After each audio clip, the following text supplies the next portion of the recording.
Welcome to mutation. और 10th class के लिए आज मैं आपके पास अवेलेबल हूँ। और 10th क्लास में भी हम देखेंगे कौन से चैप्टर को।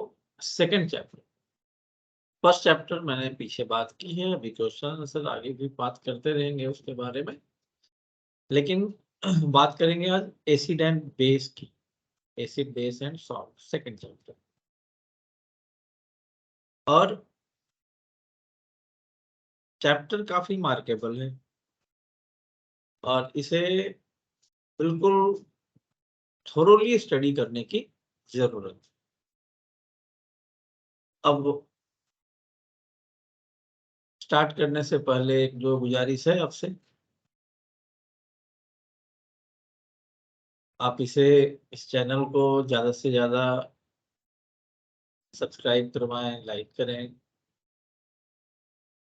क्योंकि इस चैनल में आपके 8 से लेकर के और 12 तक के मैथ साइंस के सॉल्यूशन, और दूसरी चीज कंपैरेटिव एग्जाम्स के लिए ये सारी चीजें यानी एकेडमिक सॉल्यूशन लगभग आपको मैं प्रोवाइड करवा रहा हूँ। तो जिनके यूज की चीजें हों और जिनको समझ में बात आती हो मेरी, तो वो ज्यादा से ज्यादा इनको शेयर कर सकते हैं। और हम बात एसिड बेस एंड सॉल्ट, बड़े ध्यान से और प्यार से समझना है।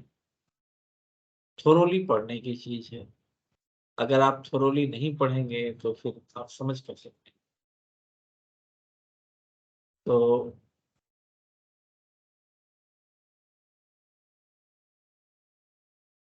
आते हैं स्क्रीन पे हम लोग और बात करते हैं हम एसिड बेस एंड सॉल्ट की।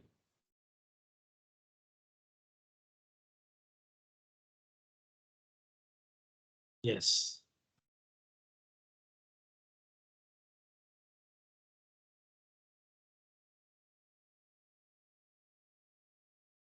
सबसे पहली बात तो हम देखते हैं कि एसिड होते क्या हैं। So these are the substance which have sour taste, taste इनका sour होता है, खट्टा होता है। They turn blue litmus solution red। और इनकी प्रॉपर्टी सबसे भयानक क्या होती है कि ये, अभी हम लोग इंडिकेटर पढ़ेंगे आगे, तो ब्लू लिटमस को वो रेड में कन्वर्ट कर। हाइड्रोजन आयन कुछ सॉल्यूशन में देता है ये। अब इसके बेस पे अभी बस थोड़ी ही देर में देखेंगे कि स्ट्रॉन्ग एसिड और वीक एसिड क्या होता है। देखिए, यहीं से मैं स्टार्ट ही कर देता हूँ। हाइड्रोजन आयन, और कहीं मत जाइएगा, बिल्कुल इंपॉर्टेंट क्वेश्चंस आपको देंगे अभी। कंसेप्ट समझाने के बाद जो नेक्स्ट वीडियो इस चैप्टर का होगा, उसमें आपको पीछे के जो बोर्ड के क्वेश्चंस होंगे उनको भी डील करेंगे, हर एक चैप्टर के साथ ही हो। तो एकदम पेशेंसली आप पूरा वीडियो देखिए, आपको कई सारे ऐसे फैक्टर्स मिलेंगे, कई सारे ऐसे क्वेश्चंस आपको यहीं से मिलेंगे। तो एसिड और बेस में एक बेसिक डिफरेंस अगर आप समझ जाते हैं तो कोई प्रॉब्लम फिर आगे होगी नहीं। बेसिक डिफरेंस क्या है कि एसिड अगर है, किसी को हम एसिड कहते हैं, तो उसके लिए आइडेंटिफिकेशन क्या है। हर चीजें आप टेस्ट करके तो नहीं पता लगा सकते। अब मैंने कह दिया कि भाई एसिड सावर होता है, खट्टा होता है, तो इसका मतलब कि आप हर एसिड को, हर चीज को आप चेक करके देखेंगे तो वो तो खतरनाक है ना। तो फिर और उसका वे क्या है, तो उसका वे इंडिकेटर है, अभी करेंगे बात। लेकिन उससे पहले मैं आपको बता रहा हूं कि एसिड और बेस में बेसिक डिफरेंस क्या है। जब भी एसिड ब्रेक होता है, एक्वस सॉल्यूशन की बात, एक्वस मतलब एक्वा मतलब पानी होता है, आप जानते हैं। एक्वागार्ड यानी, नहीं घर में लगाते एक्वागार्ड, तो एक्वा जो पानी की रक्षा करे एक्वागार्ड है। एक्वा मतलब वाटर होता है। तो एक्वस सॉल्यूशन में जो हाइड्रोजन आयन देता हो टूटने के बाद, ब्रेक होने के बाद, जैसे HCl है, जब वो ब्रेक होता है तो हाइड्रोजन आयन और क्लोरीन आयन में ब्रेक होता है। Hydrogen ion H+ and Cl-। अब यहीं पे फैक्टर आता है। और बेस में क्या होता है, यहाँ जो हाइड्रोजन आयन मिलता है बेस में हाइड्रोक्साइड आयन, बेस में हाइड्रोक्साइड आयन। अब यहीं पे बेसिक डिफरेंस कि अगर कोई एसिड कंप्लीटली ब्रेक हो जाए, जितने भी उसमें, मान लो HCl की बात हम कर रहे हैं, तो HCl में जितने भी हाइड्रोजन और क्लोरीन है, अगर वो कंप्लीटली हाइड्रोजन आयन अलग हो गए, कंप्लीटली अलग हो गए, तो वो स्ट्रॉन्ग एसिड है। और अगर पार्शियली अलग हो रहे हैं, कुछ एक कंपाउंड में लगे ही, यानी कि कंपाउंड के अंदर ही रह रहे हैं, कंप्लीटली अलग नहीं हो पा रहे हैं, तब उसे हम वीक एसिड। अब आप स्क्रीन पे देख रहे होंगे, स्ट्रॉन्ग एसिड में HCl है, हाइड्रोक्लोरिक एसिड है, H2SO4 है, नाइट्रिक एसिड है। वही वीक एसिड में CH3COH, ऐसे ऑक्जेलिक और लैक्टिक एसिड। तो ये सारे, ये जो वीक एसिड जो आप देख रहे हैं, इसमें हाइड्रोजन आयन में ब्रेक ये होते तो हैं, लेकिन कंप्लीटली ब्रेक नहीं। जो कंप्लीटली ब्रेक नहीं होते हैं वो वीक एसिड है। और इसी तरह से बेस में भी होता है। बेस में मैंने कहा ना कि जैसे इसमें हाइड्रोजन आयन निकलता है, उसमें हाइड्रोक्साइड आयन, लेकिन अगर हाइड्रोक्साइड आयन कंप्लीटली निकल जाए कंपाउंड से, तब तो उसे हम स्ट्रॉन्ग बेस कहते हैं। अगर कंप्लीटली ना निकले, कुछ ना कुछ कंपाउंड में रह जाए, तो उसे हम वीक बेस कहते हैं। एग्जाम्पल आप इसका भी देख रहे हैं कि स्ट्रॉन्ग बेस में सोडियम हाइड्रोक्साइड है, पोटेशियम हाइड्रोक्साइड है, कैल्शियम हाइड्रोक्साइड है। वहीं पे जो अमोनियम हाइड्रोक्साइड है वो वीक बेस है, क्योंकि यहाँ पे हाइड्रोक्साइड कंप्लीटली OH आयन नहीं निकलता है। These are bases which are soluble in water, और उनको अल्कलीज। अब यहीं पे एक बात और बता दूं मैं आपको कि डाइल्यूट एसिड और कंसंट्रेटेड एसिड क्या हो। ये वाटर से रिलेटेड है बेटा। अगर वाटर का अमाउंट कम है, ना के बराबर भी कह सकते हो, लेकिन कम है, और एसिड का अमाउंट ज्यादा है, तो उसे हम कंसंट्रेटेड एसिड कहते हैं। और अगर उल्टा हो जाए, वाटर ज्यादा एसिड कम, तो डाइल्यूट एसिड होगा। चैप्टर मजे से पढ़िए, साइंस को मजे से समझिए। साइंस रट्टाफिकेशन की चीज नहीं है, समझने की चीज है। समझाफिकेशन हो गया ना, फिर तो लिखिए एकदम मजे से। अब आते हैं आगे, सॉल्ट क्या होता है। तो एक्चुअली सॉल्ट क्या होता है, सॉल्ट हम घर में भी यूज करते हैं ना,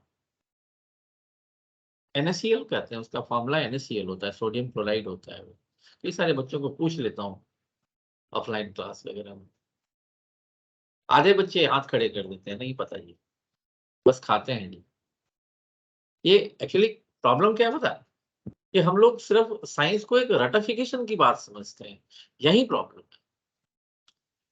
तो जब हम एसिड और बेस दोनों को मिला देते हैं, आपने फर्स्ट चैप्टर में न्यूट्रलाइजेशन रिएक्शन पढ़ा, तो एसिड, और यहाँ भी बात उसी की हो रही है, तो जब एसिड और बेस को मिला देते हैं, तो एसिड जो है वो बेस की प्रॉपर्टी को खत्म कर देता है, और बेस एसिड की प्रॉपर्टी को खत्म।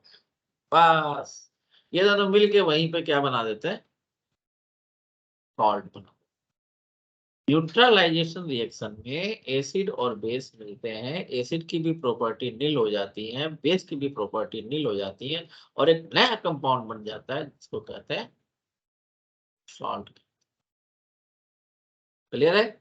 और उसी रिएक्शन को हम न्यूट्रलाइजेशन कहते हैं। अब आ जाते हैं इंडिकेटर पे। भाई इंडिकेटर क्या होता है? इंडिकेट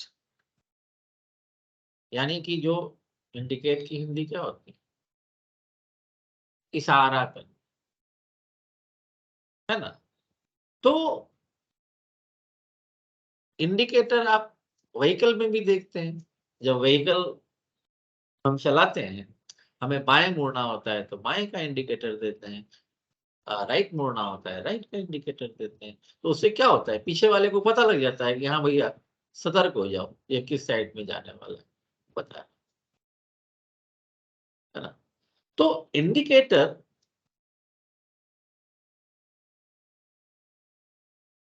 वो सबस्टांस होते हैं, अगर हम इस चैप्टर की बात करें तो, जो हमें इंडिकेट करते हैं कि कोई जो सबस्टांस आपने एक्सपेरिमेंट में ले रखा है वो एसिड है या बेस है, इंडिकेटर ये बताते हैं। और इंडिकेटर 3 टाइप के होते हैं, एक natural indicator, synthetic, olfactory indicator. अभी नेचुरल इंडिकेटर क्या होते हैं?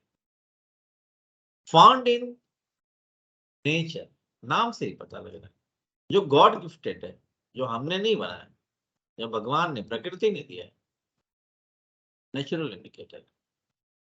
और इसके अंदर लिटमस आ जाता है, रेड कैबेज देखा ही होगा आपने, लीव्स एक्सट्रैक्ट जो होते हैं, फ्लावर्स होते हैं, प्लांट, टर्मरिक, ये सारे जो हैं वो नेचुरल इंडिकेटर में आते हैं, जिसको हमने तो बनाया नहीं, गॉड गिफ्टेड है।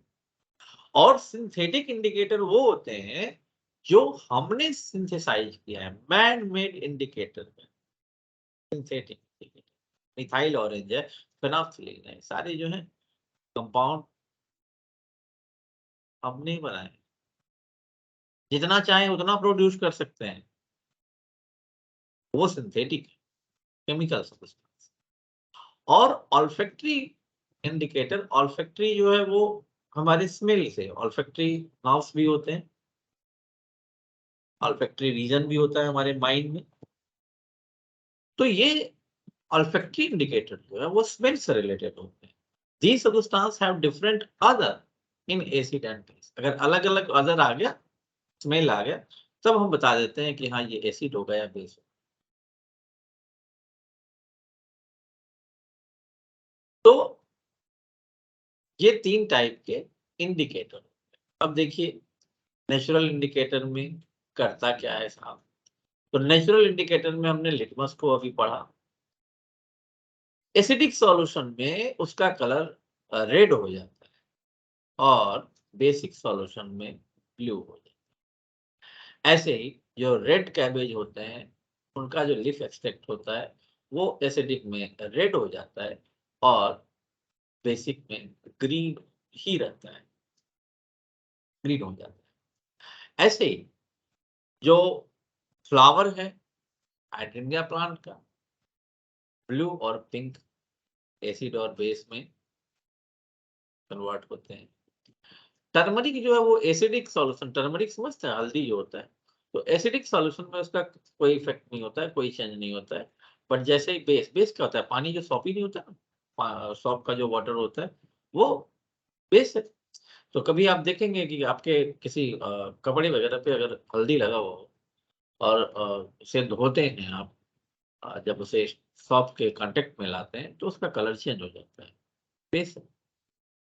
इसी तरह से सिंथेटिक इंडिकेटर में मिथाइल ऑरेंज या फेनोल्फथालीन, दोनों के कंडीशन आप देख रहे हैं। फेनोल्फथालीन जो होता है कलरलेस होता है एसिडिक में, जबकि पिंक हो जाता है वो बेस।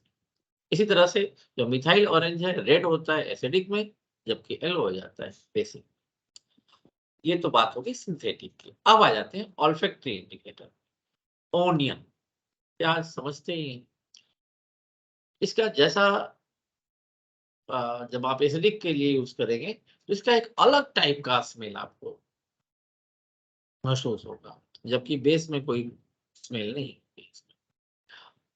वैनिला एसेंस जो है वो, इसमें तो एसिडिक में तो अपना स्मेल ये रखती है, लेकिन बेस में स्मेल इसका खत्म हो जाता है। और वैसे ही क्लोव ऑयल जो है वो रिटेन करती है स्मेल को एसिडिक में, बट बेस में स्मेल खत्म हो जाती है। तो बेटा ये जो है वो इंडिकेटर है जो हमें इंडिकेशन देते हैं कि कोई सब्सटेंस एसिड है या बेस। अब आ जाते हैं आगे chemical properties of acid and base. और सबसे पहली बात, एसिड अगर मेटल से रिएक्शन करे तो सॉल्ट और हाइड्रोजन गैस की फॉर्मेशन करता है। जैसे एग्जांपल है यहाँ पे HCl है, जिंक से रिएक्शन करने पे ये कौन सा रिएक्शन है बेटा, फर्स्ट चैप्टर में पढ़ा आपने, डिस्प्लेसमेंट रिएक्शन। और यहाँ पे देखिए हाइड्रोजन गैस इवॉल्व हो रहा है। लेकिन अगर बेस से कोई मेटल रिएक्शन करे तो वहां भी सॉल्ट और हाइड्रोजन गैस की फॉर्मेशन होती है। Hydrogen gas release can be tested by bring. कैसे टेस्ट कर सकते हैं वो तो पता ही, पीछे भी आपने एक्सपेरिमेंट में पढ़ा है। अब आगे देखते हैं कि reaction of metal carbonate with acid and base. तो अगर एसिड से मेटल कार्बोनेट कोई रिएक्शन करेगा या हाइड्रोजन कार्बोनेट रिएक्शन करेगा, जिसको बाइकार्बोनेट भी कहते हैं, तो कार्बन डाइऑक्साइड और वाटर की फॉर्मेशन होता है अलॉन्ग विद साल्ट। आप देख रहे हैं यहाँ पे HCl है, सोडियम कार्बोनेट है, या यहाँ पे सोडियम बाइकार्बोनेट है, पढ़ा है ना उसमें, याद भी रखना है इसको।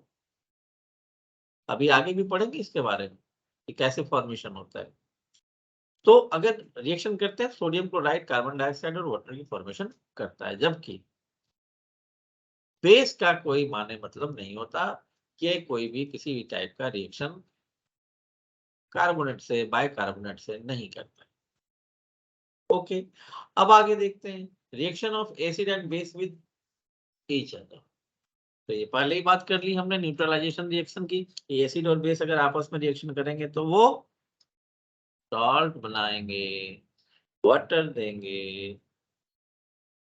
समझ गए बात को? नहीं, वो देखते हैं हम और किसमें acidity, Eno on acidity gone.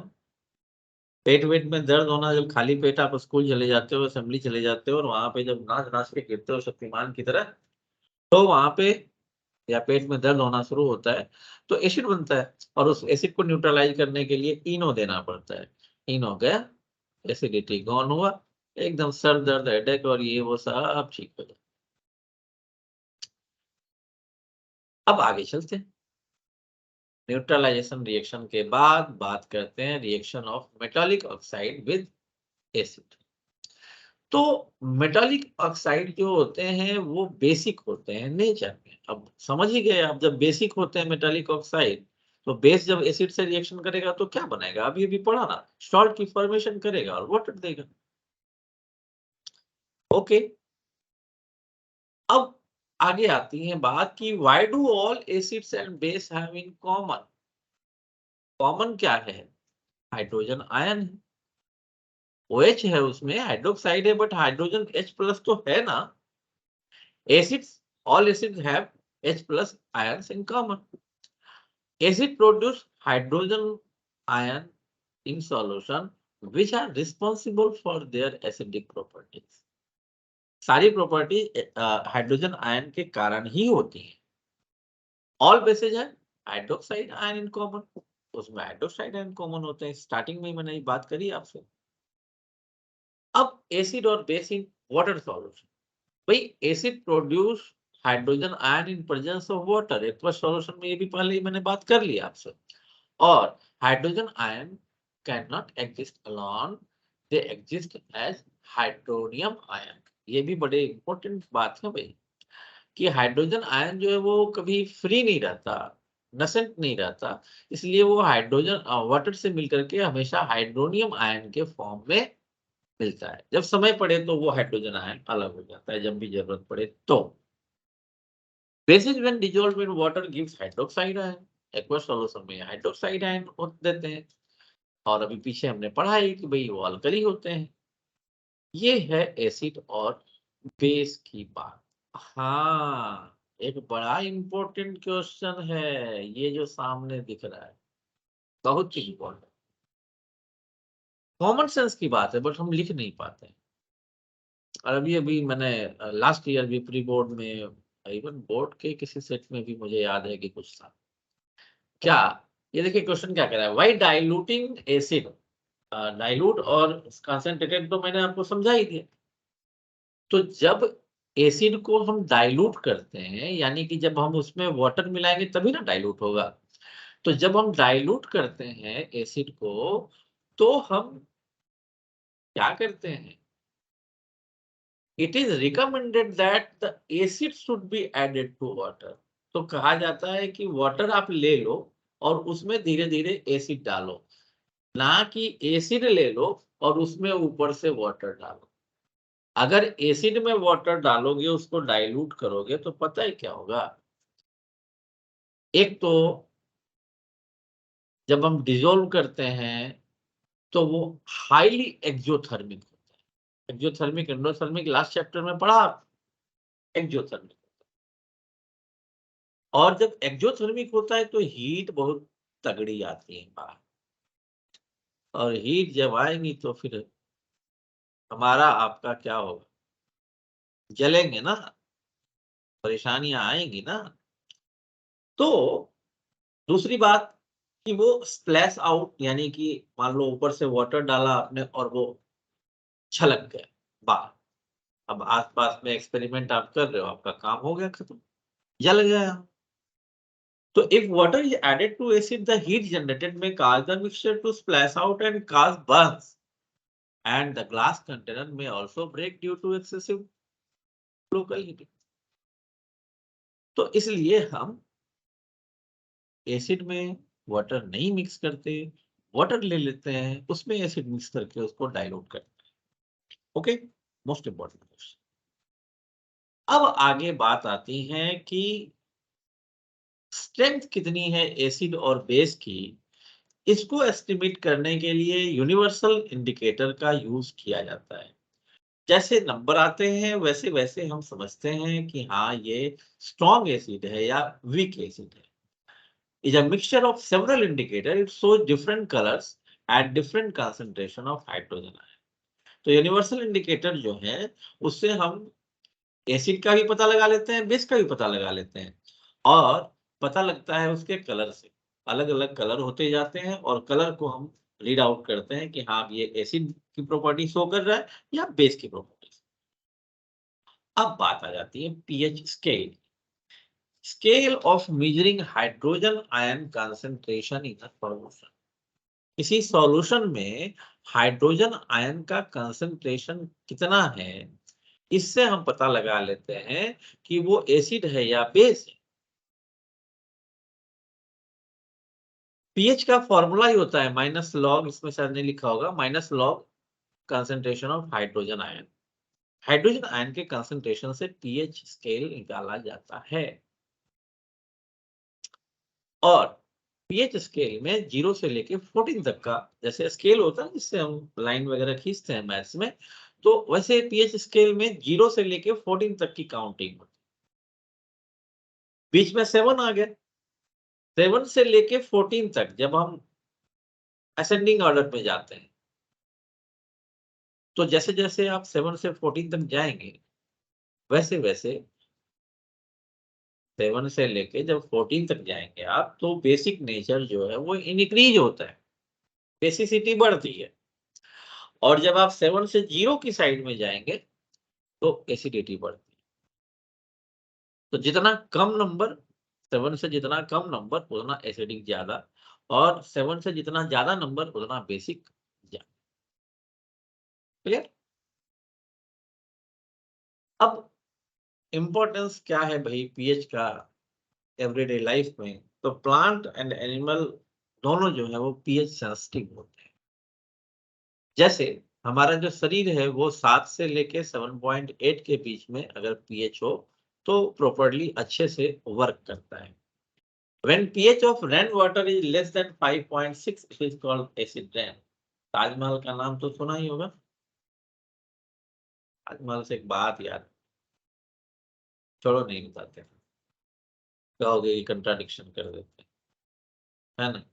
लेकिन कभी कभी बातें ऐसी आ जाती, बोलने का मन करता है, नहीं बोलता हूँ, छोड़। तो when pH of, बोल लेता हूँ, बात ये याद आ जाती है कि मुझे मुझे नहीं आती समझ में, आप लोग को समझ में आए तो ठीक है। वो कहते हैं ताजमहल प्यार की निशानी है। अरे भाई इतना ही प्यार था तो सिर्फ उसी मुमताज से या जो भी थे उसी से प्यार था। कहते हैं कि उसके बाद जो है उस जो बनाने वाला कारीगर था उसका हाथ वाथ काट दिया था तो वहां क्या नफरत हो गया था। सीधी सी बात है ना कि भाई जब आपको आप इसको प्यार की निशानी ताजमहल को बोलते हो तो जो बनाने वाला था उसका हाथ काहे को काट दिया था, वहां नफरत की निशानी क्यों बना दी थी। बड़ा घाल मेल है ये प्यार और नफरत ना। अपने सहूलियत के अनुसार कभी किसी को प्यार बता देते हैं, अपनी सहूलियत के अनुसार नफरत में बदल देते हैं।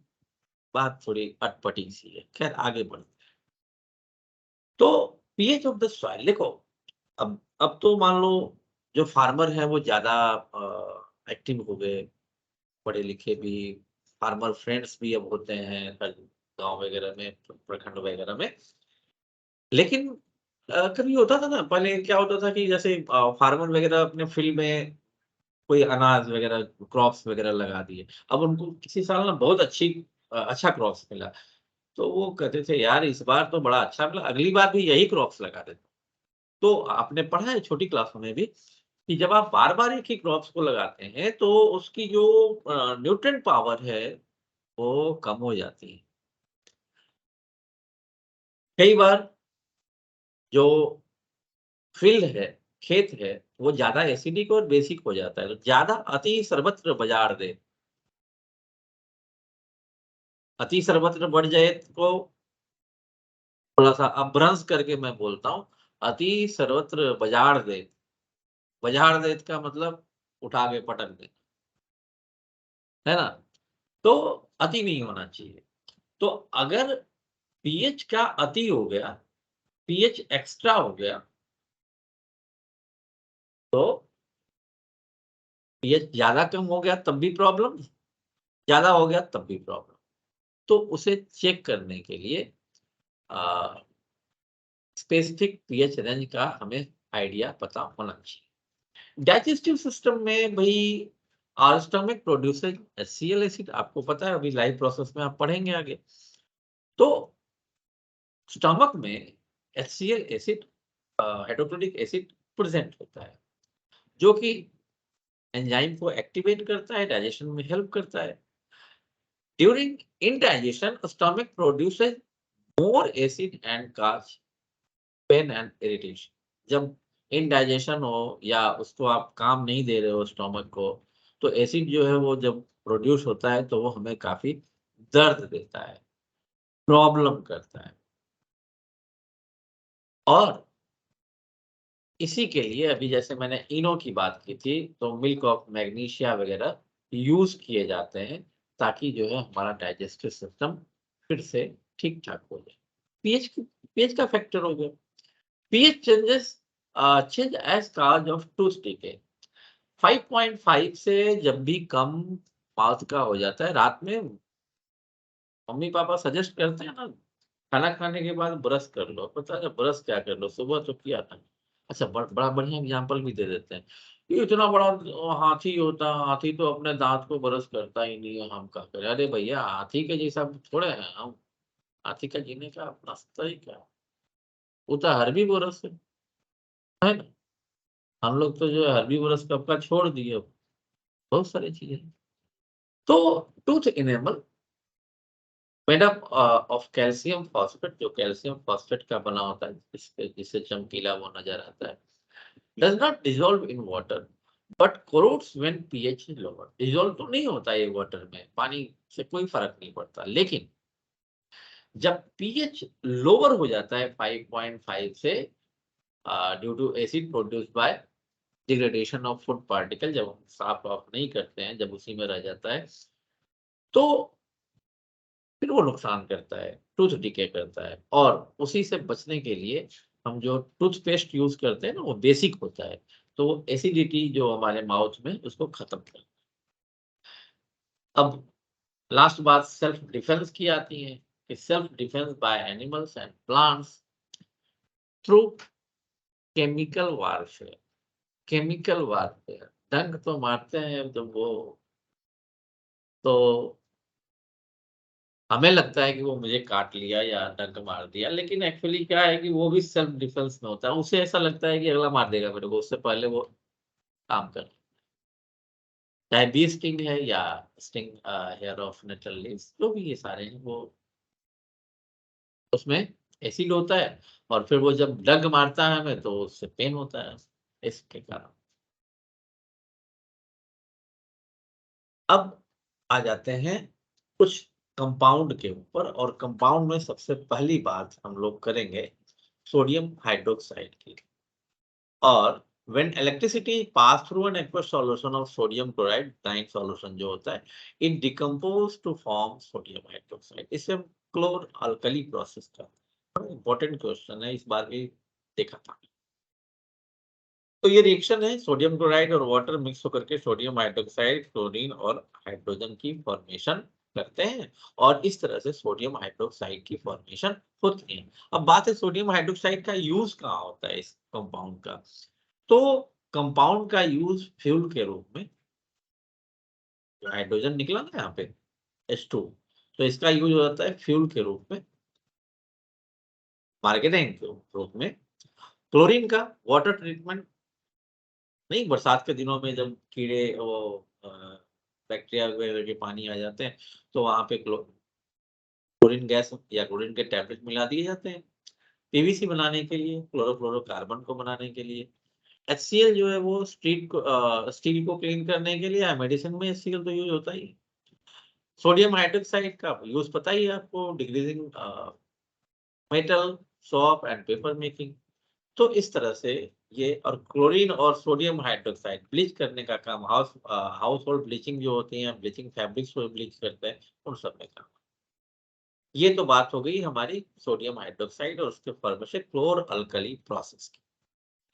अब बात करते हैं दूसरे कंपाउंड की, ब्लीचिंग पाउडर की। और ब्लीचिंग पाउडर का जो फॉर्मेशन है वो क्लोरीन, कैल्शियम हाइड्रोक्साइड के, ये दोनों रिएक्टेंट हो गए, और ये दोनों जब प्रोडक्ट बनाते हैं कैल्शियम CaOCl2 और प्लस H2, तो ये जो CaOCl2 है यही ब्लीचिंग पाउडर है, कैल्शियम ऑक्सीक्लोराइड। और ब्लीचिंग कॉटन वगैरह को जो ब्लीच करते हैं टेक्सटाइल इंडस्ट्री में, कपड़े के इंडस्ट्री में, bleaching wood pulp and paper factories, and oxidising agent chemical industry में, या ड्रिंकिंग वाटर को डिसइंफेक्टेंट करने के लिए ब्लीचिंग पाउडर का यूज किया जाता है। अब ये दो तरह के सोडा आ गए, एक बेकिंग सोडा, एक वॉशिंग सोडा। बेकिंग सोडा खाने वाला जो खमीर वगैरह में मिलाते हैं ना, वो बेकिंग सोडा है खाने वाला।